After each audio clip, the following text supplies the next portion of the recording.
10 tips for contractors stuck in quarantine. That's what I'm going to be calling this episode. I have put this off for a long time, obviously. I haven't published a new episode on here for quite a while, and I've been getting some messages, people wondering, Martin, are you quitting? Are you, is this thing over? And my answer is always no. We're on recess. We're taking a break. And that's true. I've been taking a really long break, just spending time, since January, even before this whole coronavirus thing escalated, I just have been going through this time of, I guess, inward processing. When I was at the Las Vegas Builders Show, I was thinking, okay, this is going to be the year that I write another book, perhaps 2 books, because I have 2 books in my head right now, actually 3. I am working on one with the help of my staff, but then another 2 books that are just kind of down there deep, you know what I mean? And I haven't been able to meditate and ruminate and get it all up into good writing that makes sense. So anyway, there's that. But anyway, I've just kind of been going through this, this journey of not really knowing what's ahead, and yet at the same time, there's this thing in me that's like, no, it's not over. You're not done. It's more just like this waiting period.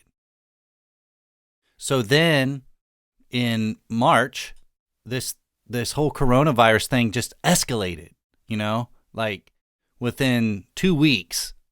What? The whole country is shutting down? How do you do that? How do you shut down a country? You know what I mean?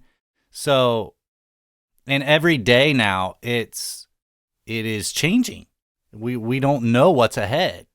This thing escalated very quickly, and I've put this thing off, but yet my wife is really, going to the Builders Show really helped her. She's been involved in our business for many years now, helping with bookkeeping and customer communication and things like that. But going to the Builders Show and seeing all you guys and gals and getting to know this industry, and also seeing the impact that we're making in a very small way, I want to make that clear. It really helped her to be on board, and she just keeps encouraging me, like, Martin, you need to do another podcast and share some of these thoughts. So anyway, today's the day I'm attempting to do that. I have thought of 10 things you can do as contractors right now, even if you're stuck in quarantine. I know what it's like to be a contractor, and I love this industry because of some choices I made quite a few years ago, to have an online business. I'm still able to work from home, which is such a blessing, and I'm so thankful for that. But my heart really is going out to the contracting industry right now because I love it. I love working with wood, and I love building things. And so I've been thinking about you a lot. And I want to share these ideas. Perhaps most of them or all of them you've already thought of, and there may be something new. And if there's something new, I hope it can help you. I hope that by listening to this today that you'll be blessed. So here we go. 10 tips for a contractor who's stuck in quarantine. The first tip is keep working if possible. So tip number 1 is, do you have jobs? Do you have jobs in progress where you're able to go and do them, work on them during this time? Like I was going to say this too in the introduction, that this thing escalated quickly, and no one is making the right decision according to the media and according to some of your friends on social media. The decisions that are being made by the public officials and by our president and by those in authority, they're all wrong. Nobody's doing it right. The world's going to end. This is bad. Okay. That's what you're hearing. And that can have a negative effect on your mind, your mindset, your thinking. But don't let it. Don't get caught up in all that. What is your task? What is your job? What's your calling? Are you called to run the country right now? If you have a title, if you have a job in a local capacity, of authority, maybe you sit on a board at the Chamber of Commerce or at the Home Builders Association or somewhere, men, fulfill it, do your duty. But if you don't, stay out of it. It's not your business. Like I have to balance everything. Like, obviously, this country's run by the people, right? So we do have a duty, in a sense, to make our opinions known and things like that. But what I'm talking about is people are getting caught up in the hype, and it's all driven by media and social media. So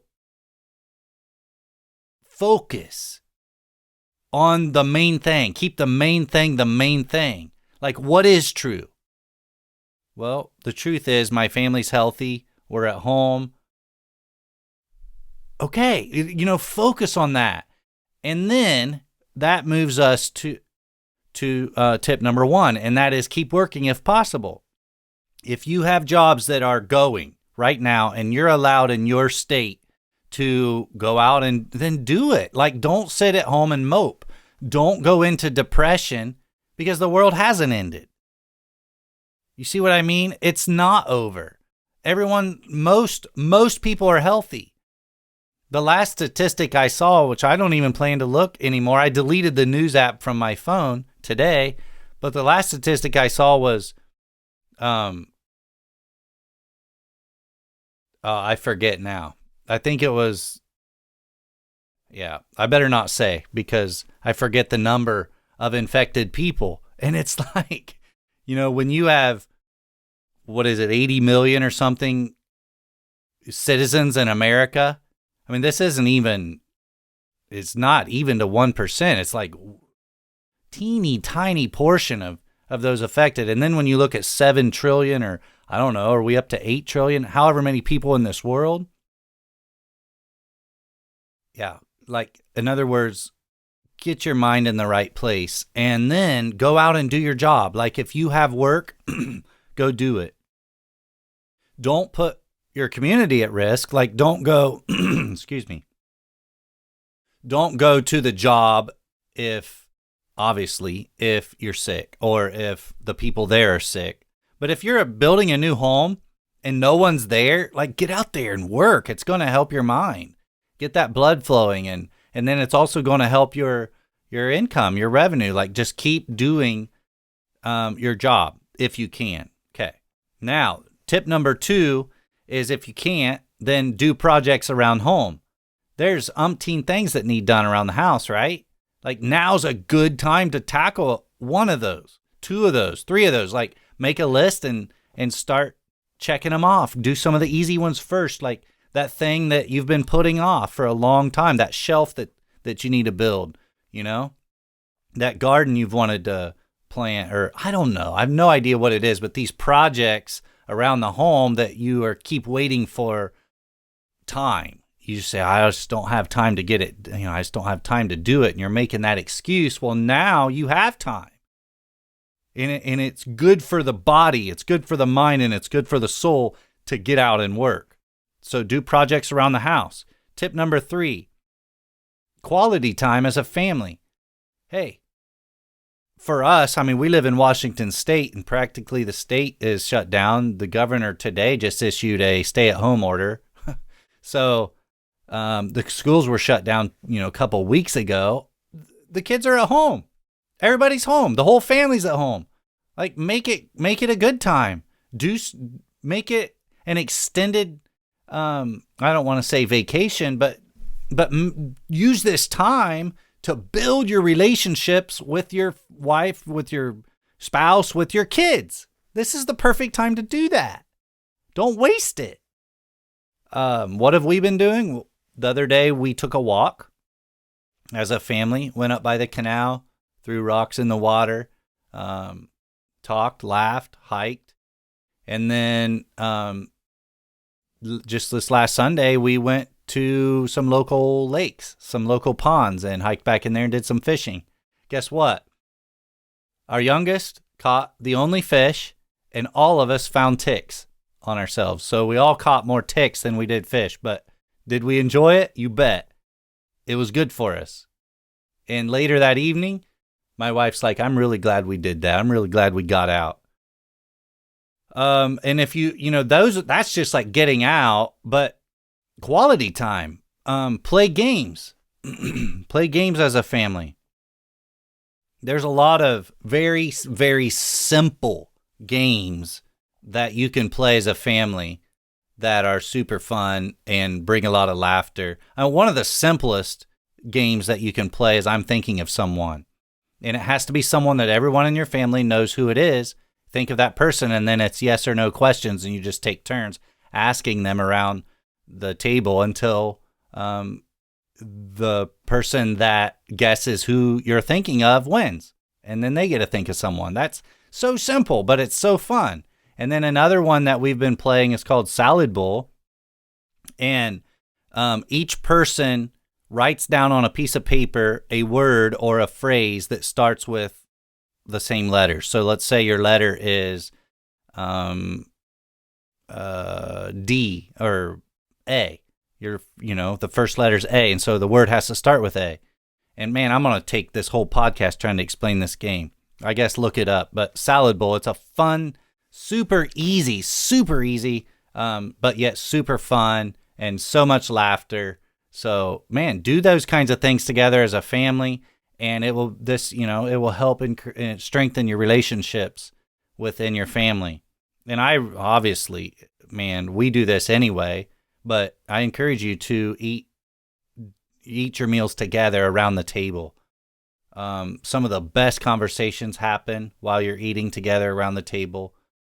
Really try to do that during this time. It is a huge blessing as a family. All right, moving on to tip number 4. This is more if you are a contractor who has your own like wood shop, your own tools. I know there are contractors in this audience who sub everything out and don't really have their own shop, and that's okay. That's a great business. But these next 2 tips are more for the contractor who is self-employed and has his own, you have your own tools, you have your own shop. Anyway, here's tip number 4 is build shelves and tables in your workshop. That is something that's always something you're saving for a rainy day, something that you put off or that you are saving time. Well, now you've got time, so go into your wood shop and walk around with a notepad and just make a list. Like, I need to build a shelf for my impact drivers. I need to build a table or a stand for my chop saw with, storage underneath it. Anyway, make a list of these things that you need to make your shop better. Or maybe you've been wanting to put in ductwork to get the sawdust out. You know what I mean? Central vac. Well, man, now would be a good time to do that. Make a list of the things needed. Then you can look up how to do it, or maybe you have your own plans or whatever. But this is a perfect time to improve your workshop, which leads me to tip number 5, which is build an organized trailer for your tools. And maybe build isn't the right word. Maybe you already have your trailer, your truck, your van, whatever, but you need to be more organized. So I would encourage you to use this time to do that. I want to give a shout out to Zach Detmore. If any of you are not following him, go ahead and do that I think it's at Detmore101 on Instagram. But anyway, look him up. And you know what? There are many of you that have a super organized trailer or van. but it just happens to be that Zach is the one that comes to my mind right now. He has, I mean, his trailer looks like a hospital. It is just beautiful. You walk in and everything's in its place. Everything's labeled. There's a shelf made, and storage boxes and everything designed specifically for that item. I told Zach one time, Zach, you need to sell these trailers to builders and contractors, because there are people like me, that I don't really know how to do that, and it just comes so easily to Zach. Anyway, now's a good time to organize your trailer and make it more efficient and better. Okay, I want to shift now, and the next couple of tips are about marketing. That's what we do. We help contractors with your website and your online marketing, your Google presence. This whole shutdown has not affected our business at all. We all work from home, and so everything that we've promised to do, we're still doing.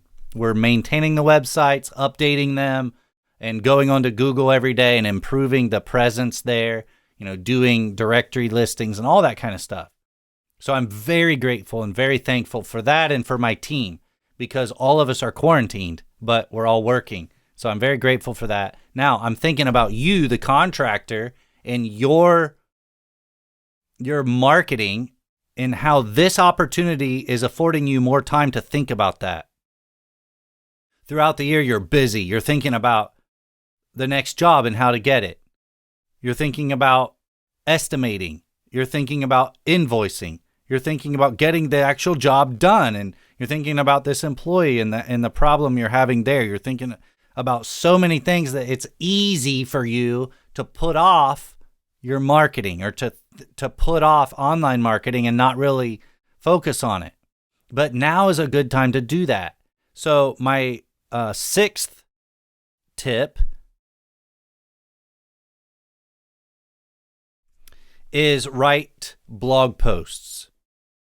Yeah, now's a good time to do that. Blog posts are still, it's still a viable thing for you to do, to have on your website.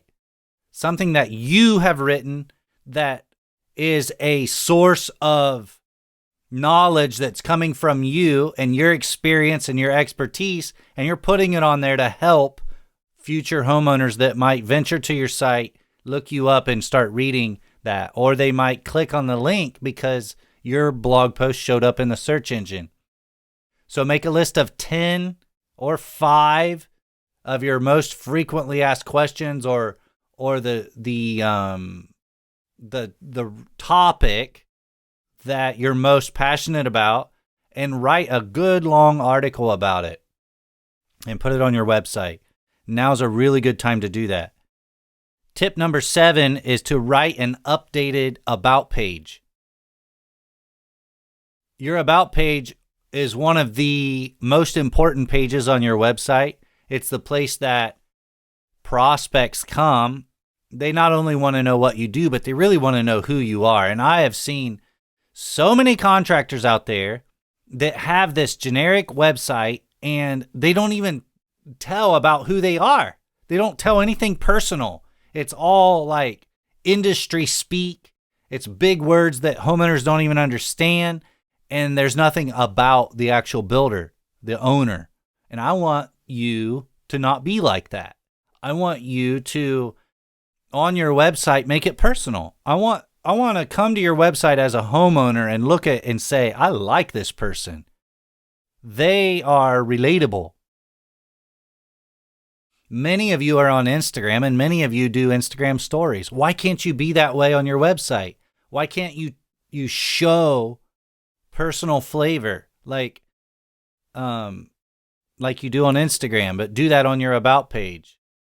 I always encourage you to have your about page written to the homeowner. In other words, the homeowner has needs, and you're able to fulfill those needs. So when you're telling your story about who you are and why you are good at what you do, it's not about you, it's about them. So always keep in mind, you're trying to help this homeowner see more about who you are so that it'll click in their mind like, oh, this person is perfectly situated to solve my problem. I don't think I said this yet, but now's the perfect time to be thinking about marketing. When we come out of this, you want to be online. You want to have an online presence that tells your story so that future homeowners will find you online and want to do business with you. Another reason is because people are stuck at home. So they have time on their hands and they're online searching. And so you need to be there. All right, where are we at? We did blog posts. We did update your about page. And then here's another one. Go through your photo library, not on your website, but on your computer or your phone or your online storage, wherever it is that you store all your photos.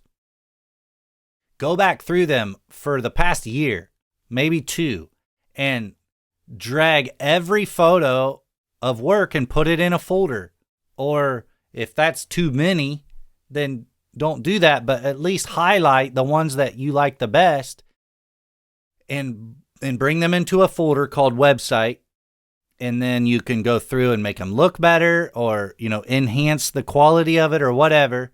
And then send them to your website webmaster. And if like us, and then have them put them on your website or put them on yourself if you are self-managing your website. But now's a great time to update the gallery and the photos on your website. It's easy for contractors to let their websites grow stale over time, but you are constantly doing new projects, so you have new photos. And I would encourage you to take this time to go through and get some new updated photos and put them on your website. All right, now we're done with the marketing section. My last 2 tips are more general, but here's something you can do during this time. My 9th tip is to send a thank you letter to your customers. This is a good time to do that. I want you to think about your customers and what they're going through. And if they would get a handwritten letter or even a typed up letter from you, the contractor, that's personal, that is upbeat, that's inspirational, that is educational or helpful, man, that's going to help them. They're going to have a better, like maybe they are a past customer. They're going to think, yeah, that guy is or gal is such a good person, Or if this is a project that's in the works right now and they get a letter, they're going to like you that much more. Now's a good time to do that. Rachel and I were just talking about that, and we are in the process of writing a personal letter and sending it to our customers, along with a special, gift to help them during this time. So do that for your customers. Do that for your homeowners. Try to build up goodwill in the minds of your customers. These are things that it's easy to put off, but man, you have time right now, so take advantage of it and use this time to build goodwill in the minds of your customers. And then my last tip number 10, is this is a good time to educate yourself. So read books and take this time to fill your mind with new ideas, with education, or things that expand your horizons rather than crush and limit your horizons. Right? I started by talking about the more dark side of this and how it's easy to feel depressed, but one way to ward off those depressed feelings is by educating yourself. Like, focus on something. Focus on learning a new trick, tip, trade, whatever.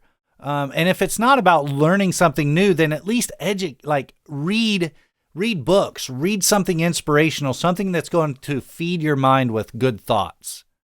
Of course, I always encourage listening to podcasts and watching episodes that are inspiring, but I really want to encourage you to be a reader. Readers are leaders. So there's that. Maybe in another episode, I can give you a list of my top 10 recommended books. But for now, I really want this episode to be about you and what I understand what you're going through in a sense. And I want to encourage you with these 10 tips to be a contractor that even though you're in quarantine, you're still on purpose. Remember how we say that a lot is you're passionate about your craft and you go into your community with a passion to make a difference. You know, your purpose, your calling is to be a contractor. If you are a contractor and you're inside thinking, this is my calling. Like, I have to build. I have to, because that's who I am. I'm a woodsmith. I make things out of wood. Like, if you are a contractor with that kind of passion, then this quarantine is going to make you feel trapped or stuck. You're not going to feel like you're making a difference. But go through these 10 tips and try to apply them to your life in quarantine, and I think it will help your outlook. And I think that as it clears up and things return to more stable environment, I want to say return to normal, but it's not going to be normal after this. But I do believe that, well, I know everyone needs a contractor, right? Like, homeowners have homes. And so your services will be needed in the future, big time. And now's a perfect time to educate yourself, get fresh air, build some of those projects around the house, spend time with your family, and continue preparing yourself for what's ahead. Let me end by saying God bless you. This is a hard time. I'm a man of faith, and I believe that God is good. I believe that God is not leaving us or abandoning us, but rather this is part of his plan. And I'm putting my trust in him for that. So I just want to encourage you, man. Keep looking up.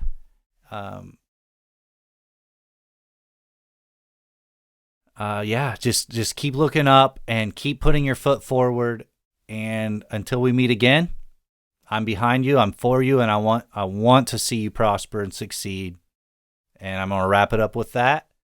I'm Martin Holsinger with the Protractor Podcast. And hey, if you need help with your website, we're still in business. Reach out to us at protractormedia.com, and we'll help you with your website and your online presence for sure. God bless you. Have a good day, and we'll talk to you soon.